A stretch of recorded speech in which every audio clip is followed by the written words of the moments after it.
Hello, this is medical student Yejun Hong and resident Dr. Michael Mack from University of Calgary Ophthalmology program, here to explain the basics, EyeSi simulator, setup, and ergonomics. Here in the settings, you can actually change the preferences. So this is the cataract axis angle. Again, this is what I said earlier, is that you can actually change it from frontal, temporal, or at a 45 degree or temporal 90 degree. Most of the time, all the videos that we've done, it's at the temporal 90 degree. The vitreoretinal staining is nothing to do with this head. It's for the vitrectomy head. And then the cool thing is that if you have it enabled, you can actually export it in stereo, where it's exported with twice the normal size. So you can actually have with an appropriate stereo display, you can actually export your video stereoscopically. And I think that's something we'll try to do in future videos. This is really just the VR Magic machine, and so it just shows you which setting you're in. In the system status, you can check whether or not your instruments and other things are working. So if you see that it's not ready, for instance, if I unplug a tool here, usually most of the time they'll be able to tell you whether or not something is off. So if you have some issues and you have to talk to the VR Magic team, then you're able to look at some of the system status there. User profile. So for instance, I'm using one of our residents here, Dr. Reagan, and if you're left-handed, you can change it like this. If you're right-handed, you can change it like that as well. Okay, so here we're going to talk a little bit more about the OR settings. So all you have to do is you have to hit Open OR, and here you can change your irrigation. So this is how I go into continuous irrigation. This is my favorite sort of technique because it allows you to just enter your instruments without necessarily being on foot position 1. This is how you change the vacuum level if you want to go higher or lower. This is how you change the flow. And then the machine also is great because I have a lot of different options for phaco energy and also for different aspects of the machine. So you can even change it to a Venturi machine if you don't like the peristaltic machine.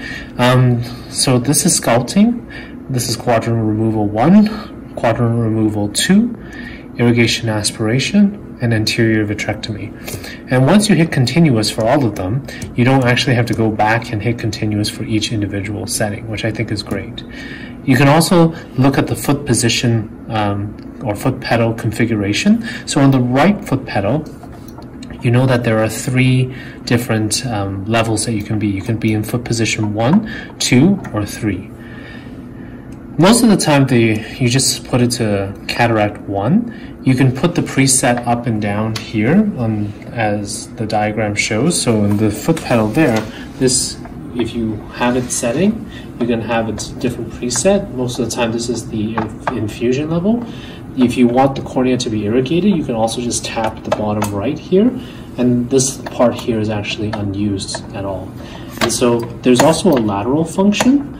So the lateral function, you can actually change it to a setting. So if you want to change lateral function to phaco power, you can do that. So if you hit the left or you swipe your foot to the right, then the phaco power or the phaco machine will turn on and off, and it can also change some aspects of that as well.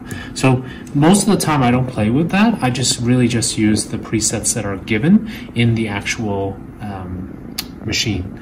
So that's kind of how I do it. Okay, so this is the cataract setup for the EyeSi surgery simulator. As you can tell, that there are color-coded ports here. You just need to line up the appropriate color to the appropriate port. This is the cataract head, and you'll be able to switch orientations if you operate, for instance, like head first, like a lot of vitreoretinal surgeons do. Then you have the option of changing that in settings, but most people prefer a temporal sort of approach. And this is how I would probably sit. So in order to have proper ergonomics, a lot of people like to take off their shoes so that they have a better sense of the foot pedals.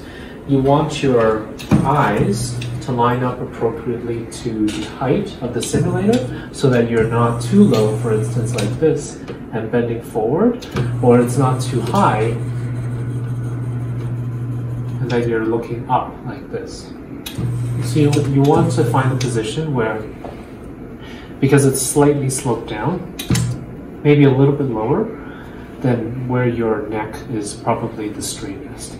And so you would look through like this. You don't need to have your glasses, or if you don't wear glasses, your eyes directly against the scope. You just need to kind of be close enough that you can see the image. This is how you change the pupillary distance. You screw it clockwise, it becomes more narrow. If you screw it counterclockwise, it becomes more further apart. Don't worry about the setup for this. This is mostly for the vitrectomy setup, and we'll have a separate video documenting that later. And so for the foot pedals, oh, by the way, this is how you lift these simulator up and down in terms of height if you have this particular model. So this is how the foot pedal works for the microscope side. So this is usually on my left side. Some surgeons like the microscope pedals on the right side. It really doesn't really matter too much, but by default the EyeSi surgery simulator is on the left side. Here, if you tap the bottom using your heel, then the microscope actually goes further into zoom. You can use this one or this one to go into fine focus. So you should experiment to see whether or not you're coming closer or further away to the object. This is how you should have your foot on the pedal. Most of the time you want your plantar aspect of your foot right in the middle onto the platform, because you sometimes have to shift very quickly up to the joystick, which is how you control your microscope. So if you push to the right, then you'll be able to move your microscope to the right. If you push to the left, you'll be able to move your microscope to the left. Some of these particular pedals don't really have a very good function. In the vitreoretinal module, there are different functions for this one here, particularly for the distance from the biome.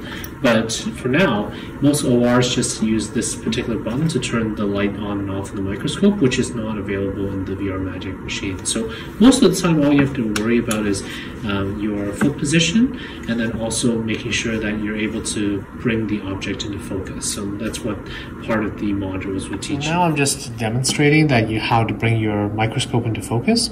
So you want to bring it down to where you're at a comfortable level operating, and so usually the eye should fill the microscope. And I think that this is how most surgeons operate, but obviously it's different from person to person. Thank you for watching. Please like and subscribe for more videos.